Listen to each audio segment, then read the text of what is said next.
এবার শাকিব খানকে নিয়ে জন্মদিন উদযাপন করলেন রকিস্টার সিনেমার পরিচালক আসমান রসু। সম্প্রতি রকস্টার সিনেমার শুটিং সেটে নিজের জন্মদিন পালন করলেন এই পরিচালক। আর সেই বিশেষ আয়োজনে উপস্থিত ছিলেন পুরো টিম, যেখানে সবচেয়ে বেশি নজর কেড়েছে শাকিব খান নিজেই। তবে ভিডিওতে দেখা যায় কেক কাটার সময় সবাই একসাথে দাঁড়িয়ে একসাথে হাসি, অন্যদিকে একসাথে কাজ করার আনন্দ, ঠিক যেন একটা পরিবারের মতো পরিবেশ। তবে সবকিছু ছাপিয়ে বেরিয়ে এলো শাকিব খানের নতুন লুক।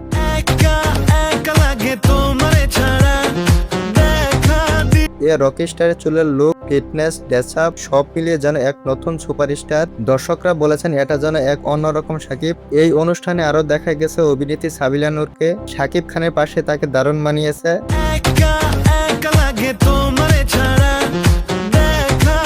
স্কিন কেমিস্ট্রিতে এখন থেকে শুরু হয়ে গেছে দারুণ আলোচনা। শুধু তাই নয়, জানা গেছে শাকিব খানের পাশে এই সিনেমার আরেকজন নায়িকা থাকছেন, তানজিয়া জাহান মিথিলা। শাকিব খানের সাথে তার প্রথম কাজ, যা নিয়ে ভক্তদের মাঝে আগ্রহের তুঙ্গে উঠেছে।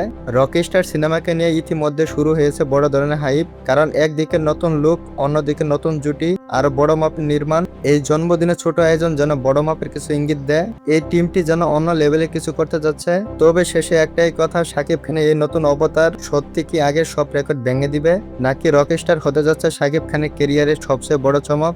অপেক্ষা শুধু পর্দায় দেখার।